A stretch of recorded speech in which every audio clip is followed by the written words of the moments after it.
So, yan, isang magandang araw po sa ating lahat mga kapain. Yan, panibagong araw, panibagong vlog tayo guys. For today's vlog po ay magluluto tayo guys ng ulam natin para sa ating hapunan guys.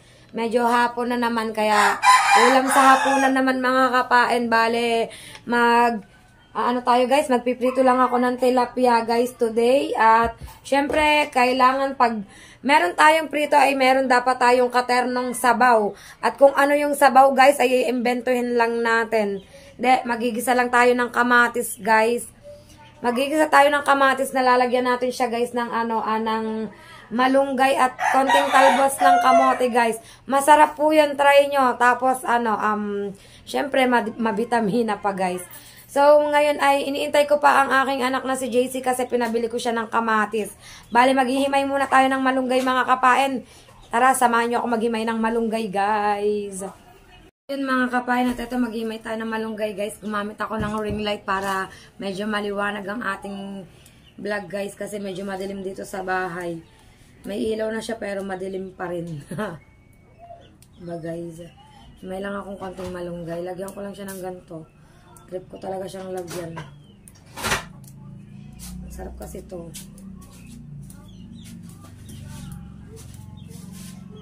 Pag-isa lang guys ang gagawin ko ha. Pag-isa lang siya. Yan. After kong gawin ito, magpiprito na ako ng tilapia mga kapain. Ulam na namin to ngayong hapunan guys. Yan.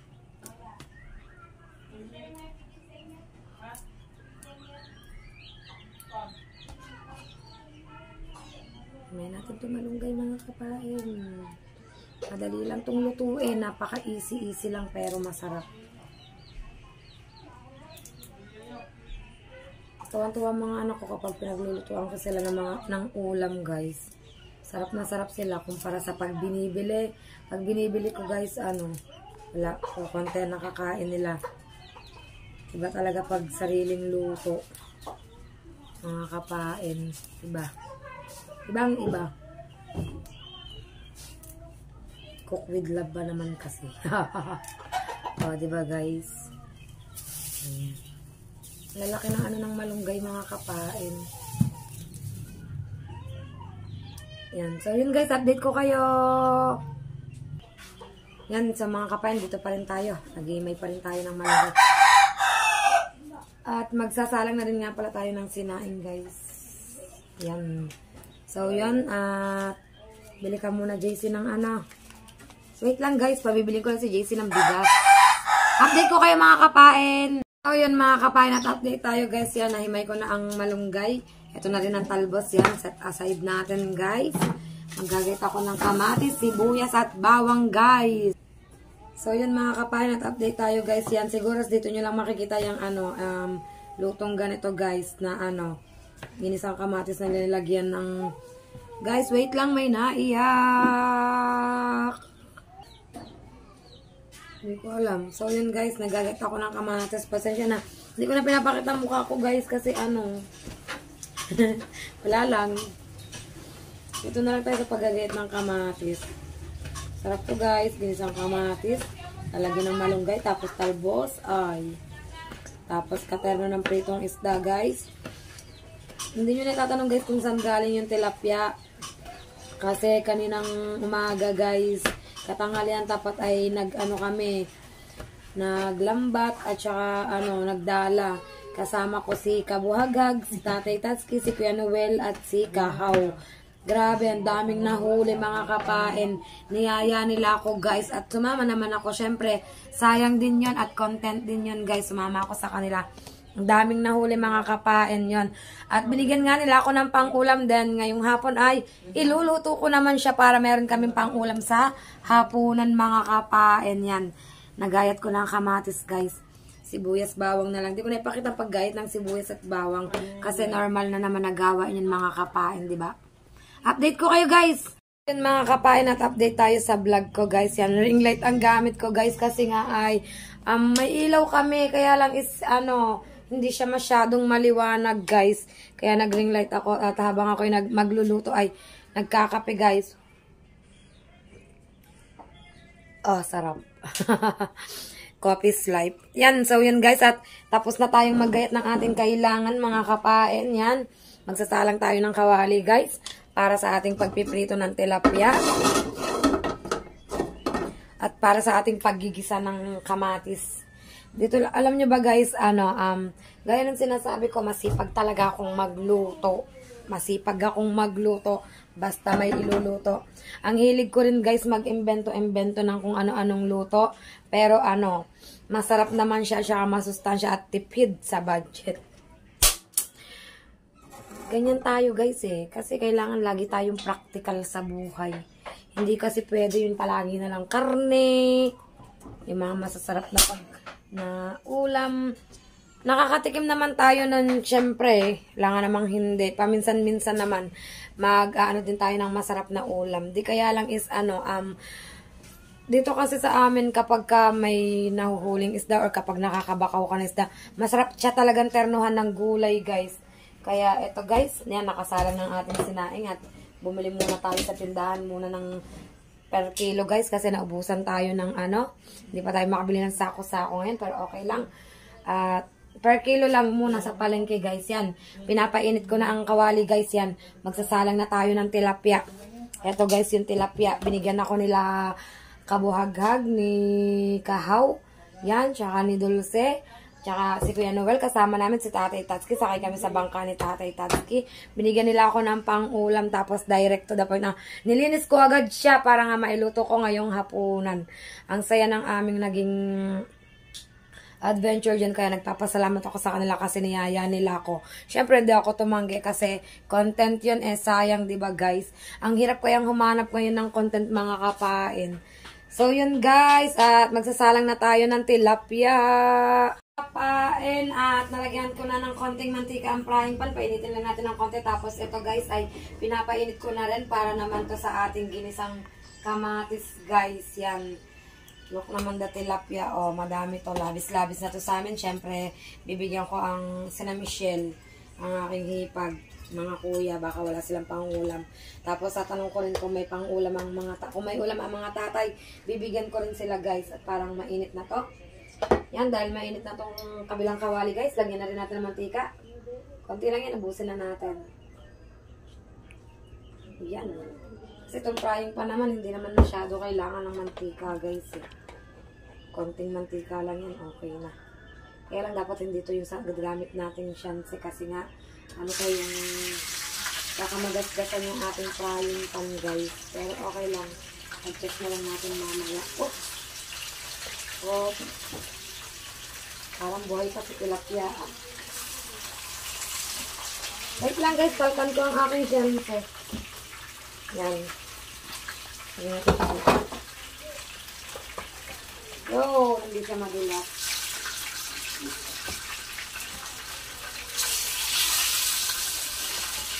Dahil coffee is life nga, nagluluto, while nagkakape. While nagluluto. Talsikan ng talsikan guys. So, talsikan ng mantika. Masakit sa balat. Yan guys, yan lang yan. Basic lang yan dyan. Dito naman tayo sa kabila guys. Ano naman natin itong magic sandok natin guys. Dahil natinit na si kawali. Ulog natin si sibuyas bawang. Sabayin lang guys. Yan. Kaya ko lang ma-brown-brown siya ng konti. Out. Walang pot holder Yan. Kaya ko lang siya ma-brown-brown ng konti guys. Bago natin ang kamatis ihulog. Ilagay natin ang apple. Bawang ang ating gasol ay na rin Ang gusto ko kayo, nagsasangkot ka ako guys. Yung halo-halo. Halo kayo guys. Yan. Medyo mag-brown-brown na siya guys. Sunod natin ang ating kamatis mga kapain. Palambutin lang natin guys ang ating kamatis. Palambutin lang natin siya guys bago natin yung lagyan ng tubig. Yan. For now ay hintayin muna natin siyang lumambot mga kapain.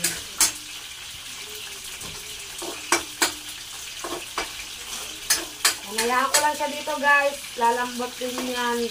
Update ko kayo mga kapain. So yan mga kapain at medyo luto ng kamatis guys. Lagyan natin siya ng konting tubig. Mga isang bakit kalahati. Okay na siya. Mga kapain yan. Tapos pakuluin lang natin siya guys. Pakuluin lang natin siya. Kailangan natin siyang kumulo. Bago natin ihulog ang ano guys, ang malunggay. Kakalbo, sarap niyan guys. Tapos balik rin natin ang tilapia guys kasi ay luto na sa mga kapain. Yan, medyo wait lang. Dikit-dikit na ito. Ako kasi ako matalang kita ng mantika guys. Masakit. Oops. Dikit-dikit na ang mga tilapia ba. Wait lang guys ha. Yo, hindi pa talaga pwedeng maging chef cook. Hi. Pero nagpa-practice naman tayong maging ano. Oops. Yan guys. Guys lang. Dumikit guys. Dumikit. Ang galing natin yun. Yo, di ba guys? Mga kapain. Ito pag sabay-sabay ko na kayang baliktarin mga kapain. Wait lang guys. Nagsama-sama na to guys. Oh, yun. Yan mga kapain. Baliktad na natin. Long lang yan. Ito lang to guys. Yan at dahil kumukulo na si kamatis guys. Lagay natin muna si konti lang guys. Konting talbos lang nilagay ko mga kapain. Sarap nito guys. Kasi lalagyan natin yan ng pampalasa ha. Asin siya amarjing sarap, okay na yun mga kapain. Yan. Pag medyo okay na yung talbos, sarap nito mga kapain. Gusto ito ng mga bata. Guys, gusto yan. Ayan ko din siya ng malunggay guys. Oh. Ayan ko din ng malunggay mga kapain.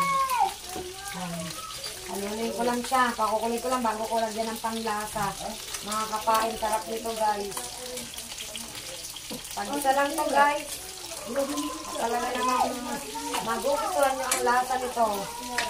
Kahit mga chikitin nyo, dahil mga chikitin ko mahilig talaga sa ganitong gulay. Lalo na ako mga kapain. Yan, hintayin lang natin kumulo guys. Lalagyan natin siya ng konting asin at konting magic sarap at okay na siya mga kapain.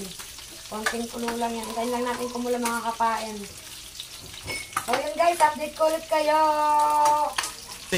So yun guys, at nahango ko na yung unang salang ng tilapia, padalawang salang na to, tapos ubos na. Kumukulo na ang ating gulay guys. Lagyan na natin siya ng konti lang na magic sarap guys. Oh. Konti lang yun guys. Oh. Tapos syempre, lagyan natin siya ng konting asin. Hindi ako nagdadami ng asin guys. Konti lang tayo maglagay ng asin. Haluin ko lang siya guys. Syempre, titikman natin kung anong lasa na. Then, ito na itong mga kapain. At durog na ang kamatis. Ay, sarap, guys. Parang kaubang kaldero dito sa amin, guys. Siyempre, kuha tayo ng kutsara mga kapain. At titikman natin ang ating niluto. Yan, nagsabat ako sa aking ginakit. Ang batay. Wala sikiling ko. Nandito sikiling siya. Pati sikiling ko, guys. Aw. Napapawaw ka ba sarap? Hahay. Beauty tip. Beauty tip na mga kapain. Astig. Sarapin. Hindi talaga ang nagagawa ng gulay guys.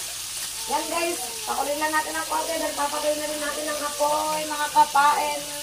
At tilapia na lang iluluto natin. So yan mga kapain. Hintayin ko na lang maluto ang tilapia. At papatay na natin itong kabila kasi luto na siya. Yan. Patay na natin siya. Okay na siya. Masarap guys. So yun mga kapain at update ko na lang kayo. So yun guys. Update tayo guys. Pawis tayo. Ang init. Sobrang init. Hindi mo na neng. Yan. At di pa rin tayo tapos sa pagluluto ng tilapia guys. Another masarap na recipe na naman tayo mga kapain.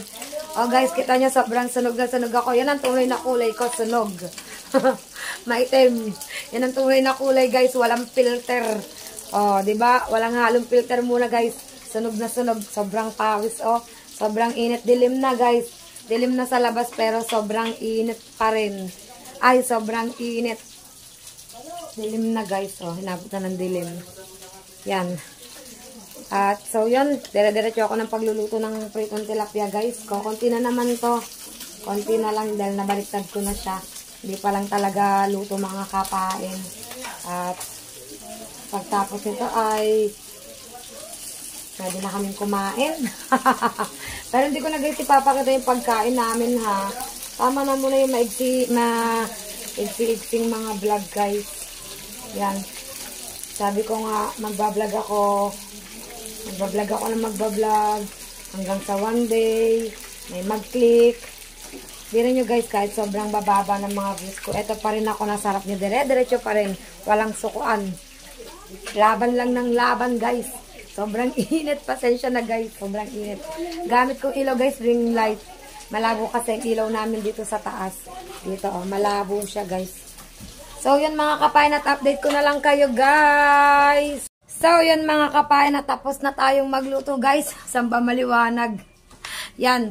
Tapos na tayo magluto mga kapain. Nakatapos na at naliligo lang mga bata at kami ay kakain na ng aming hapunan mga kapain yun. So maraming salamat po sa walang sawa niyo pong pagsuporta sa akin guys. Dito ko na lang po tatapusin ang vlog ko ngayong gabing ito. Inabot na ng gabi guys. Yan at don't forget to subscribe my YouTube channel and press the notification bell para lagi po kayong updated sa aking mga vlog mga kapain. And please don't skip ads mga kapain. Yan, kita-kits na lang po tayo sa panibagong araw, panibagong vlog ni kapain. At ingat po ang lahat. I love you all guys. Thank you so much po talaga sa inyong lahat sa wala talagang sawang pagsuporta sa akin. Bye bye guys!